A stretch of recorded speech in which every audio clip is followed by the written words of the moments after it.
Häsler. I'm a sculpture grad in the Department of Sculpture Extended Media, and I'm going to be showing you about polymeric sand today. So polymeric sand is a domestic like material. You typically use it when you put down pavers. It's what goes in between the crevices because as a built-in glue, once you add the water, it holds your pavers together. I discovered it when I was working in construction, and I thought it had a lot of material potentials just because it had that built-in glue already. So I am going to just show you how to get it mixed so that then you could apply it either to coat things, to cast with it, to get really thin layers of it. Super simple. You just add water and you just want to make sure your consistency gets kind of like a doughy consistency. So you start with your polymeric sand.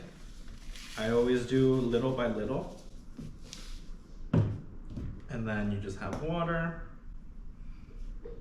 You just add little by little. You don't want to over water it. If you do, it's okay. You just add more sand, but you don't want to be too wasteful. So you start mixing it. Okay, so that's like pretty wet, so I want to add some more sand. Mixing it so it gets more, because again, we want a doughy consistency. Like right now you see they're still kind of separated. You want them all to start kind of globbing together. Some water. Mixing.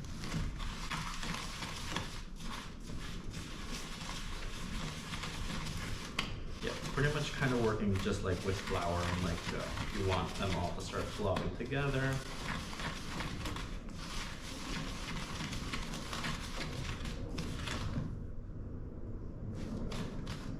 And see, this is a little too airy, so it has a little too much water, so I want to add a little bit more sand.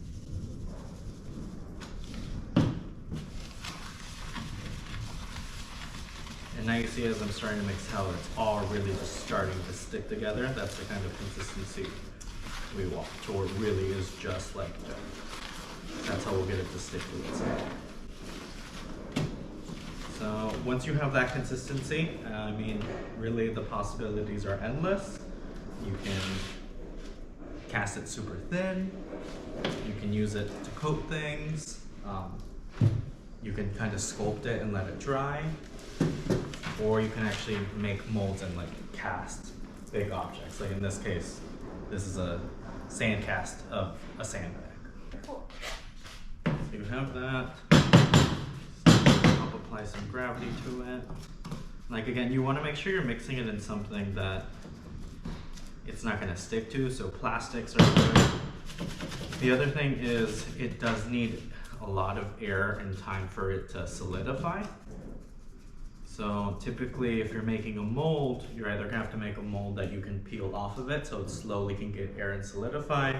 Or if you have one like this where just one side is that, you're gonna have to leave it out for probably like 4 to 7 days.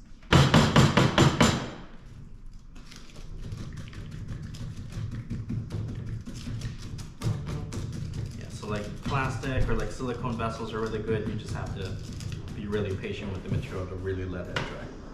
So the summer after I graduated from my BFA, I was working in construction, specifically for a concrete company, but they also did pavers.